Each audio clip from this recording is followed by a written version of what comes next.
Bonjour à tous, c'est votre sœur Délicia. Bienvenue dans votre émission Tac au Tac. Tac au Tac, c'est tout simplement une question qu'on se pose et qu'on pose pour vous à notre invité pour avoir des réponses claires, nettes et précises.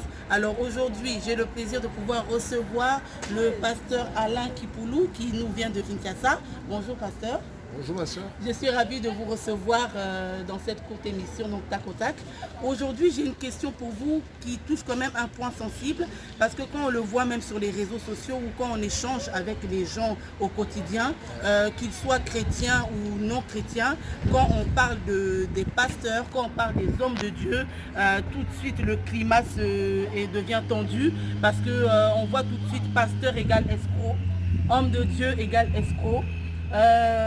Ils mangent l'argent des offrandes, ils mangent l'argent des dîmes, tout ce que le peuple donne, apporte à l'église, rentre dans leur poche et tout ça. Qu'est-ce que vous pouvez nous dire à ce sujet-là?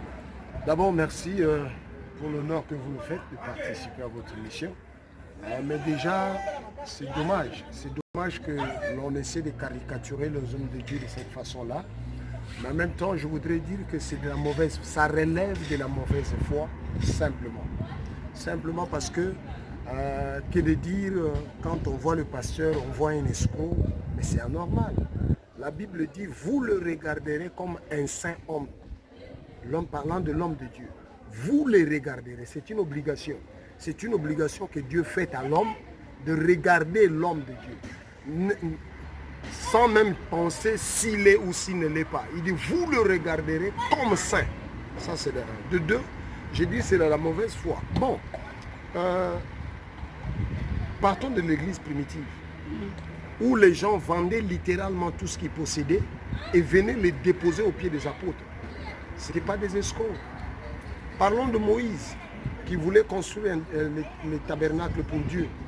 Le peuple ont donné tout ce qu'ils avaient. Mais pasteur, sans vouloir vous couper, là oui, on parle de l'église primitive. Les bien-aimés venaient déposer tout à l'église. Ouais. Donc ça oui, ça partait de la bonne foi, mais on le voit aujourd'hui, ces histoires d'escroquerie là, on entend souvent que oui, tel pasteur, il a pris la caisse de l'église, il est parti, ou bien il a pris dans les offrandes et puis on n'a plus de nouvelles de lui. On le voit, ces escroqueries là, de soi-disant serviteurs de Dieu envers les fidèles. Écoutez, donc c'est un problème qu'on ne peut pas ignorer parce qu'il y en a quand même. Écoutez, on ne va pas désacraliser les sacerdoces parce qu'il y a des abus. On ne va pas désacraliser la personne, l'être de l'homme de Dieu parce qu'il y a quelqu'un qui a triché. Le président des pays, le président des partis politiques, nos membres de famille nous ont volés, nous ont pillés. Mais ce n'est pas pour autant qu'on a changé de famille. Il y a des bons, malheureusement, on n'en parle pas. Avez-vous entendu les gens parler des pasteurs qui nourrissent des familles, des pasteurs qui payent des frais de scolarité, des pasteurs qui prennent en charge des orphelins, de veuves? Avez-vous entendu parler des pasteurs qui font des œuvres caritatives? On n'en parle pas. Parce qu'un pasteur a volé 100 francs ici, $1 ici, on veut en faire une drame. Non, ne soyons pas fatalistes. C'est vrai, c'est vrai. Donc on ne doit pas généraliser. En plus, si Jésus n'a pas, le tout-puissant Jésus, avec son onction, avec son intelligence, sa grâce et toutes ses prédications, il n'a pas empêché à Judas Iscariote de voler dans la caisse. Ce n'est pas de nos jours qu'on manquerait des gens comme ça. Je crois qu'on regarde aux mauvaises choses pendant qu'il y a plusieurs bonnes choses auxquelles on ne prête pas attention. C'est vrai, pasteur, mais quand on a été nous-mêmes victimes, quand on a fréquenté une assemblée, on était dans une assemblée, on s'est donné à 100% pour Dieu, pour l'œuvre, et qu'on a été victime d'une escroquerie quelconque, parce qu'aujourd'hui on nous dit... Ma soeur, il faut aussi expliciter.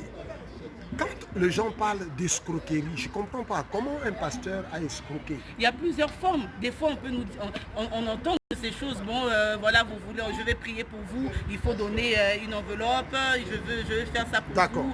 Donner l'enveloppe. Non, d'accord. Essayons d'être aussi dans les Écritures. C'est pas mauvais. C'est biblique. Il y a de preuves dans la Bible de demander une enveloppe. Non, mais pour recevoir. attendez. Il y a des choses dans la Bible où les gens n'ont obtenu leur miracle ou leur bénédiction que quand l'homme de Dieu lui a demandé quelque chose. Parlons de lui et de la veuve de Sarepta, qui demande les seuls pains que cette femme a. Le seul pain. Cette dame n'en avait pas deux. Mais Élie dit, donne-le-moi. Et après, vous savez quel était le miracle.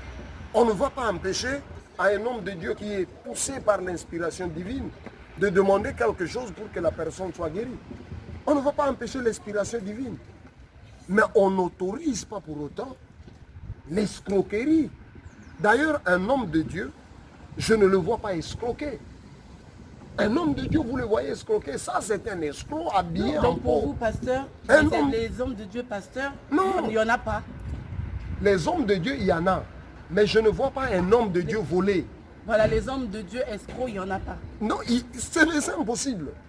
Donc ceux qu'on dit escrocs là... Ne sont pas hommes de Dieu. Ah, ils sont c'est pas hommes autre de chose. Dieu. D'accord. Ils sont autre chose. Je ne vois pas un homme de Dieu voler. Je ne le vois pas. Un homme de Dieu qui a reçu l'appel. Attends, ma soeur. Oui. Un homme de Dieu va voler quoi? Une voiture? On nous donne des voitures sans qu'on ait demandé. Un homme de Dieu va voler quoi? Escroquer quoi? Une maison? On nous en donne sans demander. Je n'ai pas besoin de t'escroquer 50 €. Non. Donc ceux-là qui... Ce ne sont pas des hommes de Dieu. D'accord. Deuxièmement, voyons aussi l'autre père, l'autre revers de du médaille. Regardez. Avez-vous essayé de vérifier combien d'hommes de Dieu ont été escroqués par des fidèles? Ça, personne n'en parle. Nous en sommes victimes. Vous savez combien d'hommes de Dieu ont été victimes d'escroqueries de fidèles? Comme quoi, par exemple? Bon, parce que je passe à la télé, je ne peux pas parler, sinon ça va identifier directement. Mais nous sommes victimes. On nous vole l'argent, on nous escroque de biens, beaucoup de choses. Des fidèles qui viennent, qui se passent pour faiseurs de ceci, faiseurs de cela. Vous prenez l'argent, soit de l'église ou même, vous vous engagez dans les affaires et à la fin, vous ne devez pas demander parce qu'on dira, ah ça c'est quel homme de Dieu hein, qui commence à... Et tout ça. Ça, on n'en parle pas. Donc, ayons nos apaisements. Et puis, malheur au diable. Malheur au diable. On ne scroque pas, nous ne volons pas. Et surtout, les hommes de Dieu ne demandent pas ailleurs. S'il y a des demandes, nous le faisons dans le contexte des enfants de Dieu. Regardez bien, les enfants de Dieu ne se plaignent jamais. Ce sont les autres qui en font un problème. Donc ceux qui se plaignent... La plupart ne sont pas des enfants de Dieu. Et qui condamnent? C'est surtout pas des enfants de Dieu. Les enfants de Dieu sont contents quand ils dorment, ils sont heureux. Mais pour revenir sur ma précédente question, cette personne, ce frère ou cette sœur qui a été victime d'une escroquerie quelconque... Mais qu'est-ce que vous appelez vous escroquerie, ma sœur? C'est ce que je veux comprendre.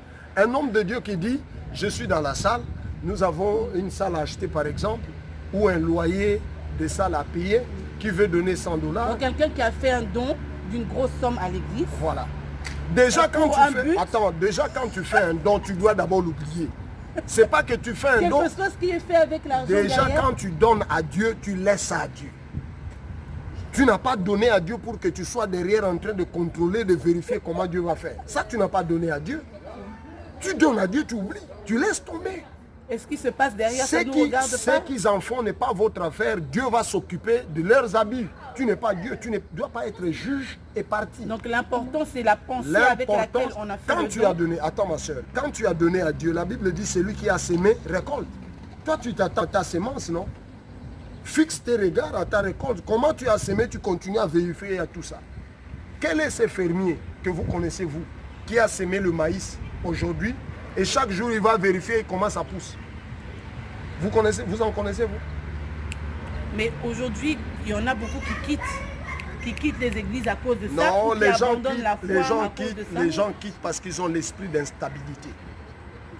Ils souffrent d'esprit d'instabilité. C'est un autre problème. C'est un autre problème qu'ils ont déjà, qu'ils doivent régler eux-mêmes. Leur mari à la maison le trompe. Est-ce qu'ils ont déjà quitté ses maris? Leur patron là où ils travaillent les trompe. Est-ce qu'ils ont quitté ces entreprises? Ils s'accrochent. Le politicien trompe les gens. Ils sont toujours derrière leur meeting. Pourquoi les gens sont si sévères quand c'est l'homme de Dieu? Quand ils donnent, ils doivent fixer leur regard à la récolte et non pas à ce que j'ai donné. Loin de moi l'idée de justifier l'immoralité ou les abus. Mais je veux qu'on s'en tienne aux normes, aux règles. On ne peut pas être juge et parti. Il y a quelqu'un qui a appelé ces hommes de Dieu qui va les juger. Êtes-vous au courant des hommes de Dieu qui ont été jugés après leurs habits? Ça, personne ne sait. Donc quand les gens donnent, ils doivent être confiants qu'ils ont donné à Dieu et non pas aux hommes. Ok. Quand ils continuent à regarder comme ça, pour moi, un homme comme moi, ils sont en train de me dire, j'avais investi dans cette affaire, je n'ai pas donné à Dieu. Quand on a la mentalité d'avoir investi dans une affaire, on contrôle. On contrôle, on veut suivre le Dieu. Oui, Voilà. c'est ça, en fait. Mais quand on a donné à Dieu, on a sa quiétude, on est calme, on sait qu'on a donné à Dieu. Moi, je vais dormir calmement. Ok. Donc, on s'en prend inutilement aux hommes de Dieu. Ce n'est pas parce que je vais justifier, mais je vois mal un homme de Dieu être escroc. Il y a peut-être des escrocs qui ne sont pas des hommes de Dieu, qui se mettent dans la peau des hommes de Dieu, mais les hommes de Dieu ne sont pas des escrocs. En tout cas, à tous ceux qui nous suivent, je pense que ça a été vraiment trop clair.